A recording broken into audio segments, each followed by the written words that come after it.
Nama-nama yang diusulkan ini kan nama-nama yang tidak asing lagi ya. Oke, PJ ini idealnya orang yang seperti apa sih? Selain ketersediaan calon untuk diusulkan, ini kan juga kita harus paham visi dan misi. Dulu itu kan diusulkan PJ juga Pak ya, lokal gitu ya, kayak gini kan. Ya, Ternyata yang jadi PJ itu pejabat provinsi. Kemendagri juga punya hak untuk mengusulkan sendiri di luar yang diusulkan DPRD maupun gubernur. Ada peraturan terbaru dari Kemendagri bahwa lebih luas lah bisa melakukan mutasi dan lain sebagainya, bisa kok. Dia kan PJ selama 1 tahun lebih, tiba-tiba di tengah jalan pengen dari bupati definitif nyalon gitu, bisa nggak atau memang?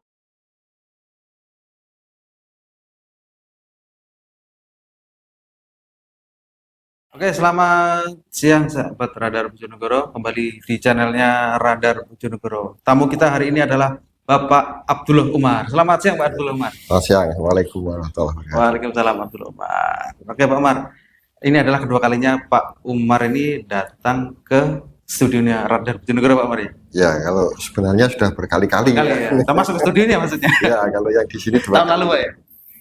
Oke Pak Umar, tema kita hari ini adalah nama-nama PJ Bupati yang diusulkan oleh DPRD Bojonegoro seperti yang berlangsung di paripurna pada hari Senin kemarin Pak ya. Ada 3 nama pejabat Radar ya. Ada 3 nama, yaitu pertama itu ada Dandim 0813 Bapak Arif Yudo, terus ada Sekda Nurul Aziz sama Sekretaris DPRD Bapak siapa?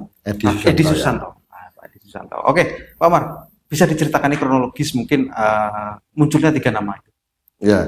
Pertama tentu sesuai dengan kewenangan yang berada di DPRD bahwa kemudian kita mendapatkan surat dari Kemendagri bahwa DPRD itu berhak untuk mengusulkan 3 nama calon PJ yang kemudian diusulkan oleh Kemendagri. Artinya kan tidak hanya DPRD sebenarnya, tapi DPRD 3 usulan, kemudian gubernur juga 3 usulan, terus kemudian dari Kemendagri sendiri juga 3 usulan. Nah, setelah kita mendapatkan surat itu, kita komunikasi dengan pimpinan dan ketua-ketua fraksi. Jadi kita berkirim surat kepada ketua fraksi untuk mengusulkan 3 nama yang kemudian ini akan kita godok, kita sepakati bersama sebagai usulan dari kelembagaan DPRD sampai dengan batas waktu tanggal 9 Agustus ini dari Kemendagri bahwa usulan dari DPRD terkait dengan pengusulan PJ ini harus sudah sampai di Kemendagri bulan Agustus tanggal 9. Sehingga kemarin kita sudah mengirim surat kepada pimpinan fraksi, setelah itu masing-masing fraksi usul 3 nama, terus kemudian dari usulan-usulan fraksi ini kemudian kita rapatkan pimpinan.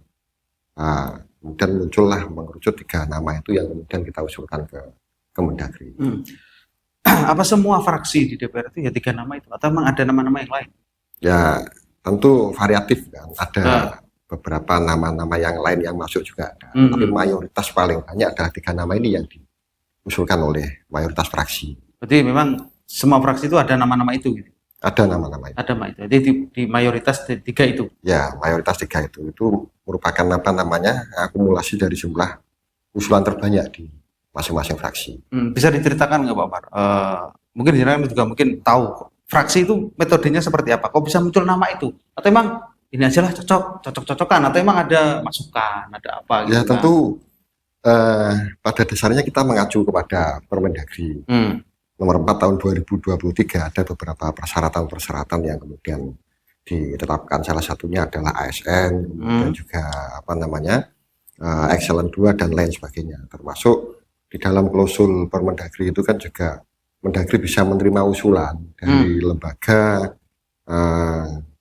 atau di luar ASN non kementerian, itu bisa lah sepanjang itu memenuhi beberapa kriteria. Kemudian teman-teman fraksi ini kan mencari pandangan, terus melihat dari beberapa figur-figur yang ada itu, terus kemudian rapatan internal, terus tentu mengirimkan kepada pimpinan untuk usulan-usulan nama yang kemudian disepakati masing-masing fraksi. PJ Bupati Bojonegoro kan sudah pernah PJ Bupati, sudah pernah 5 tahun yang lalu lah, Bupati Pak Yoto itu, lalu muncul PJ Bupati, kemudian pemilihan Bupati. Itu dulu juga mengusulkan PJ Bupati juga, seperti ini juga?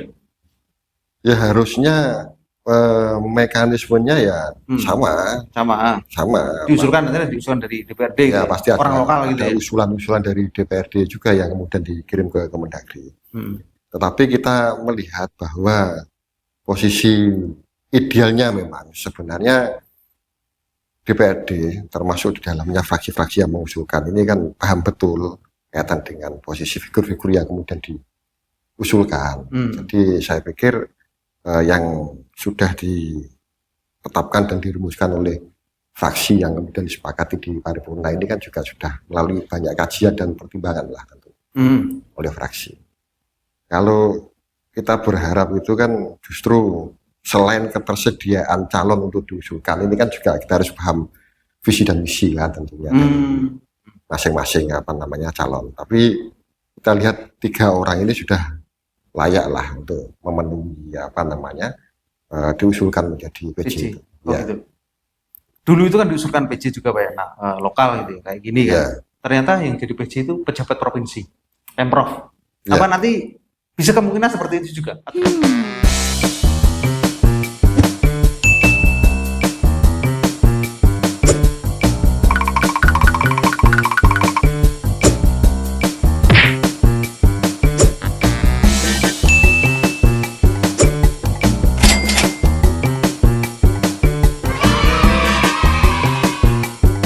Jangan-jangan nanti ada orang pusat di jabat PJ di Bojonegoro gitu. Ya kalau itu kan kewenangan di Kemendagri. Oh gitu lah. Artinya di dalam pengangkatan PJ ini tidak kemudian mengambil salah satu dari usulan gubernur maupun usulan DPRD. Jadi Kemendagri juga bisa punya indikator ukuran tersendiri, bisa menerima masukan dari berbagai kalangan tentunya. Tentu banyaklah terjadi usulan-usulan itu yang kemudian tidak sesuai dengan hasil yang kemudian ditetapkan oleh Kemendagri. Dan itu juga tidak ada masalah, tetapi harapan kita tentu kita berharap bahwa ya diusulkan DPRD ini kan merupakan representasi dari usulan-usulan wakil-wakil rakyat yang ada di daerah yang tentu sudah memahami figur-figur ini kemudian layak, kemudian cocok untuk diusulkan PJ. Kita berharap Mendagri harus bisa mengakomodir salah satu di antara 3 yang kita usulkan. Berarti Mendagri juga punya wewenang Pak ya? Punya wewenang. Meskipun tidak 3 yang diusulkan itu. Ya, karena Mendagri juga punya hak untuk mengusulkan sendiri di luar yang diusulkan DPRD maupun gubernur.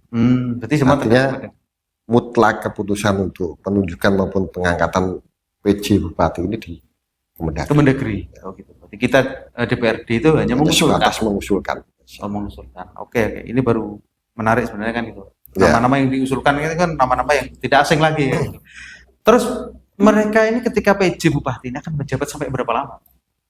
Ya kalau berdasarkan regulasi ketentuan itu kan maksimal 1 tahun.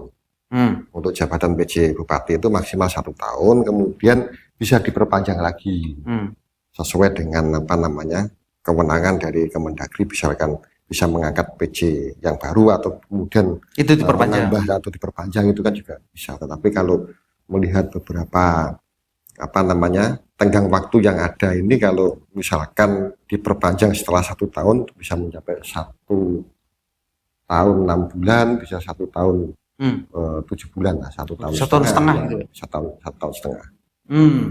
Oke, PJ itu kan selama ini kalau dulu pernah itu kan kewenangannya terbatas, nggak bisa mutasi, nggak bisa promosi, nggak bisa ngangkat pejabat misal kepala dinas. Waktu itu sempat kosong banyak itu kepala dinas. Nanti apa seperti itu juga? Atau memang ada regulasi baru yang membuat PJ itu mungkin kewenangannya lebih? Gitu? Ya kalau saya mendengar dari beberapa referensi ada peraturan terbaru dari Kemendagri bahwa PJ ini juga bisa melakukan lebih leluasa lah, bisa melakukan mutasi dan lain sebagainya, bisa kalau yang peraturan yang terbaru. Ya. Jadi bisa mengangkat misalnya dinas ini kosong, kepala dinas jadi diangkat. Ya bisa. Oh gitu. Ya. Bisa.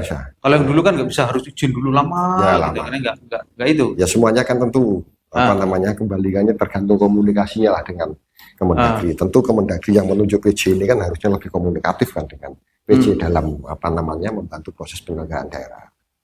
Jadi termasuk mutasi, termasuk lain sebagainya ini tentu bisa saja dilakukan oleh PJ sepanjang kemudian regulasinya memenuhi, terus komunikasinya dengan Kemendagri dalam rangka penyelenggaraan pemerintah ini bisa berjalan secara maksimal. Jabatan tinggi pratama gitu Pak? Jabatan tinggi pratama. Jabatan tinggi pratama atau derajat gitu. Berarti kan intinya bisa orang dari provinsi juga? Bisa dari provinsi, bisa dari kementerian, bisa dari manapun sepanjang dia memenuhi kriteria sebagai JBT pratama itu. Kalau dikonversikan ke ASN biasanya ya di eselon 2. PJ Bupati ini kan ada ASN, ada TNI. Ketika mereka menjabat PJ, salah satu dari mereka PJ, itu ASN-nya langsung masih tetap aktif atau memang sudah mungkin dipurnakan enggak ya?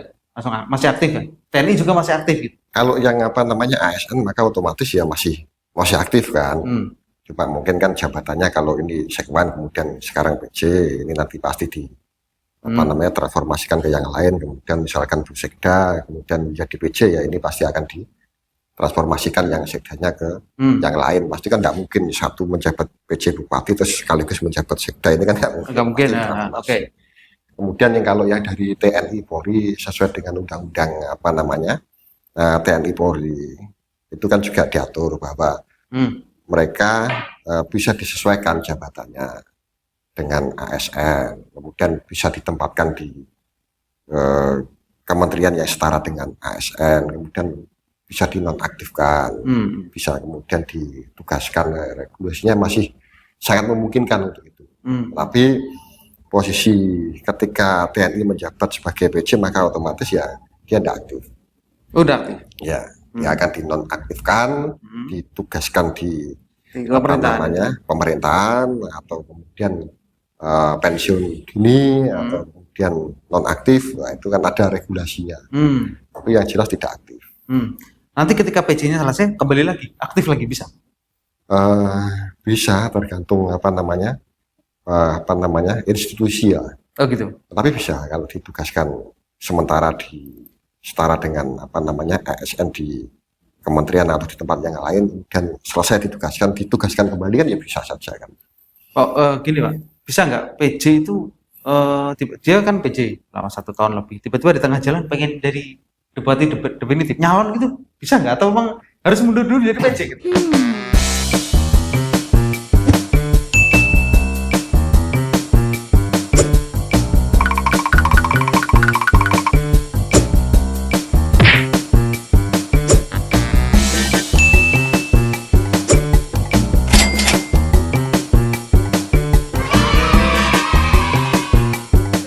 Kan undang-undang pemilu kadanya kan jelas ya.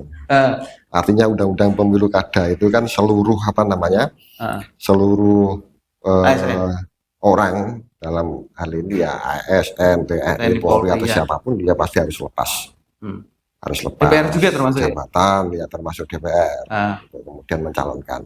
Itu regulasinya kan pasti berbeda. Tetapi tidak boleh kemudian masih aktif mencalonkan pilkada itu tidak boleh, pasti kan harus mundur dulu kan gitu. Jadi PJ 6 bulan tiba-tiba kok enak jadi bupati nyalon gitu. Berarti mundur dulu ya. Itu yang ya bisa, tapi kan harus mundur dulu berarti ya, harus cari PJ pengganti gitu Pak ya, harusnya begitu. Oke. PJ itu berarti fasilitasnya sama Pak ya dengan definitif atau memang ada perbedaan? Ya kalau secara fungsi dan jabatan tentu kan sama. Sama secara fungsi dan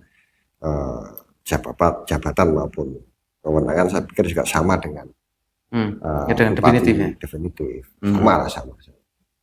Jadi tidak ada bedanya, dia juga termasuk kuasa pengguna anggaran juga, dia termasuk penentu kebijakan juga.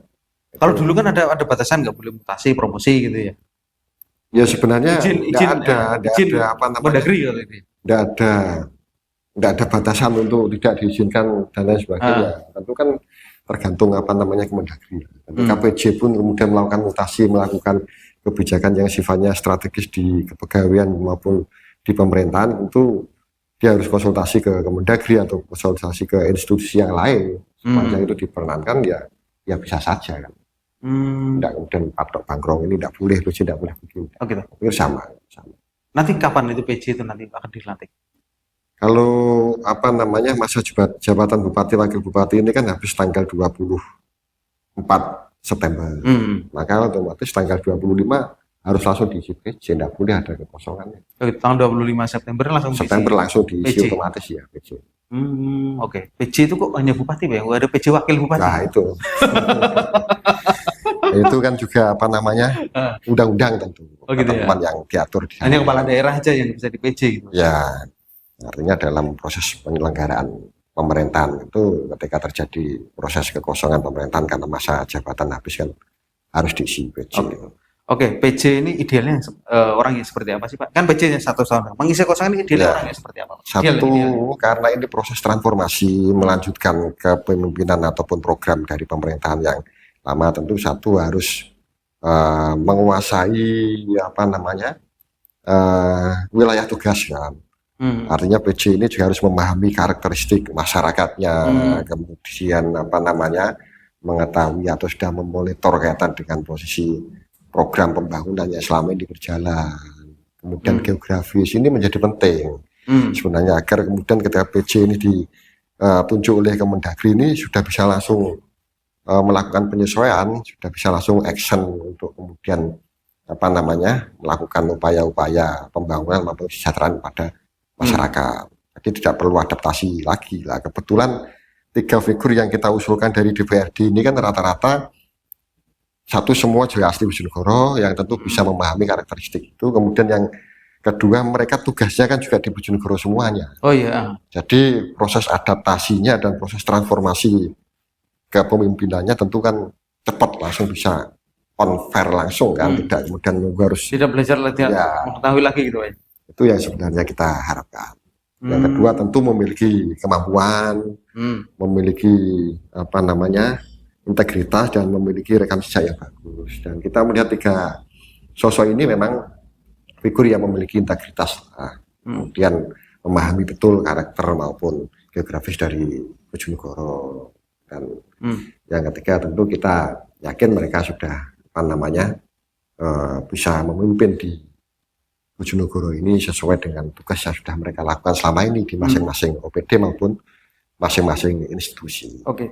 DPR ini hanya mengusulkan nama itu atau sebelumnya mereka itu ditanya dulu, Anda ini sudah muncul dari rekomendasi PJ Sekda gitu, mereka bersedia atau memang langsung diusulkan aja tanpa yang bersangkutan itu ditawari? Ya tentu itu sebelum apa namanya kita mengusulkan ini kan juga kita sudah konfirmasi ke masing-masing calon yang diusulkan oleh mayoritas fraksi ini, kemudian kita konfirmasi lah. Dan mereka bersedia? Ya, dan mereka bersedia. Mereka siap. Oh gitu. Ya, nah ini bagus. Kemudian apa namanya sudah ada kesiapan sekaligus juga ketika ditunjuk oleh Kemendagri kan tinggal langsung apa namanya betul-betul bisa melaksanakan tugas dengan cepat lah, gitu. Dengan baik ya. Itu nanti dilantik Mendagri gubernur yang lantik? Kalau menurut regulasi kemungkinan di gubernur. Gubernur. Ya, apa namanya ditunjuk diangkat oleh Kemendagri dan Kemendagri mungkin menugaskan gubernur untuk melantik mewakili Kemendagri gitu. Karena se-Indonesia ini kan juga banyak 200 sekian lebih kan. Oh iya, karena serentak itu ya. Serentak ya. Oh gitu. Pilkada Bojonegoro ini kapan, Pak? Pilkada 2024. November, Pak. November ada yang apa namanya? Ada wacana dipercepat September, ada yang November, jadi masih apa namanya tarik ulur kisaran bulan September, Oktober, November ini. Itu nanti apa namanya gubernur juga, gubernur, bupati gitu, atau hanya bupati aja sama wali kota gitu?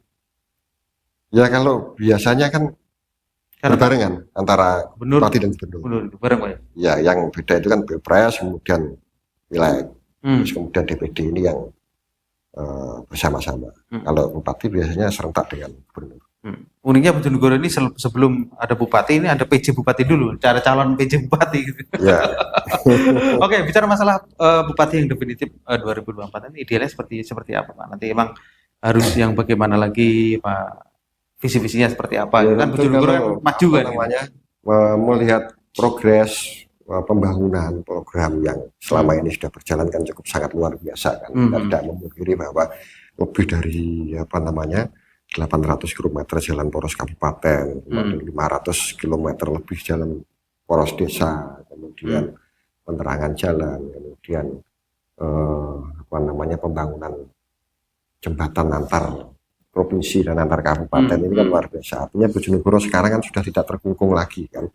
Orang mau masuk ke Bojonegoro, orang mau keluar dari Bojonegoro lewat manapun sekarang kan bisa dari sana, bisa dari sini, bisa dengan akses sarana dan fasilitas yang bagus. Kemudian dari sisi SDM, pendidikan juga banyak sekali program beasiswa, kemudian RPL dan lain sebagainya. Oh gitu, beasiswa perangkat desa itu ya. Kemudian di IPM Bojonegoro juga perlahan-lahan terus meningkat. Ini tentu sudah baiklah. Kita berharap ada peningkatan kesejahteraan masyarakat. Tentu kita berharap pemimpin ke depan ini selain kemudian melakukan proses pembangunan infrastruktur ini kan juga menjadi prioritas adalah peningkatan kesejahteraan masyarakat. Ketika seluruh fasilitas ini sudah terpenuhi, ketika seluruh infrastruktur, kemudian SDM, pendidikan ini sudah terpenuhi, sudah difasilitasi, tentu harapan dan tujuannya adalah kesejahteraan masyarakat. Di figur yang cocok untuk ke depan tentu yang memprioritaskan kesejahteraan masyarakat, peningkatan ekonomi kan kesejahteraan. Oke Pak Amar, kira-kira ini Pak Amar untuk pemilihan bupati ya, pilkada 2024 di Bojonegoro ini seperti tahun-tahun sebelumnya nggak? Apa lebih sengit pertarungannya? Calonnya lebih banyak atau cuma 1-2 calon aja ya?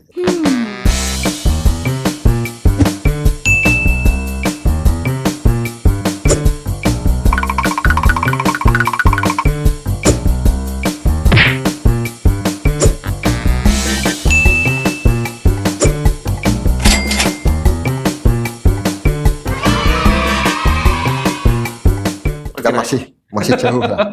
Masih panjang ya. Kita kan yang agenda yang paling dekat tentu bagi para politisi di seluruh partai ini kan agenda pemilu tahun 2024 itu pemilu legislatif maupun DPD maupun Pilpres. Nah, ini tentu ketika setelah berjalan proses ini baru kemudian nanti akan menentukan arah kebijakan ataupun arah politik di Pilkada 2024. Jadi tahapannya masih sangat jauh gitu. Pasti masih berkutat di pemilu ini.